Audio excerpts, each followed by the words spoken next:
یہ آزادی کی جو لڑائی ہے، یعنی کہ شیطانی انسان اور انسان کے درمیان میں، یہ آدم علیہ السلام سے چلتے آ رہی ہے۔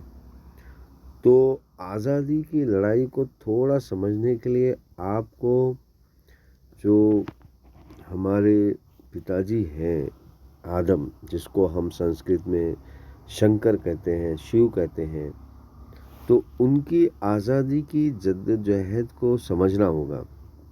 اگر آدم علیہ السلام کے یا شنکر کے آزادی کا جدوجہد کو سمجھو گے آپ، اور اسی طرح پھر آدم سے لے کر ابراہم، جو سنسکرت میں برہما کے نام سے بھی جانے جاتے ہیں، ان کی آزادی کی جدوجہد کو اگر آپ سمجھو گے تو آج کی آزادی سمجھنے میں آسانی ہوگی۔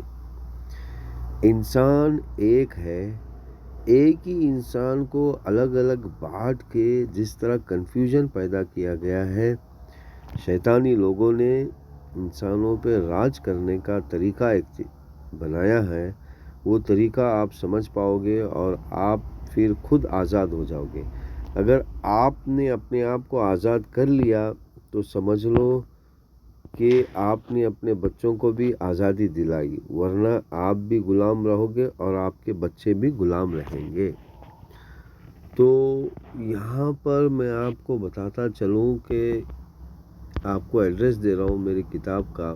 دیکھیں، یہ ایڈریس ہے، اور یہاں پر جب آؤ گے آپ تو یہ آپ کو ٹائپ کرنا ہے، اور یہ ٹائپ کرنے کے بعد آپ کو یہ کتاب ملے گی، جس میں انڈیکس میں آپ جاؤ گے تو آپ کو ملے گا پہلے تو لبریشن فرام مینٹل سلیوری، یعنی کہ پہلے آپ اپنے دماغ میں آزادی حاصل کرنا ضروری ہے۔ پھر liberation started with prophet Abraham, liberation started with prophet آدم۔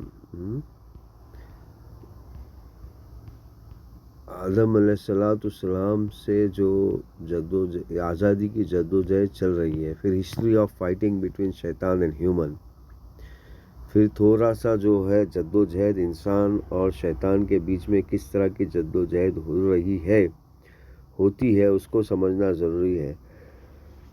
میرے پیارے بھائیوں اور بہنوں، پلیز اس کتاب کو پڑھیے۔ یہ کتاب انگلش میں ہے، انشاءاللہ ضرور کنڑا میں، مراٹھی میں اور گجراتی میں جلدی آئے گی۔ اور اپنی آزادی کی جدوجہد کو جاری رکھیے۔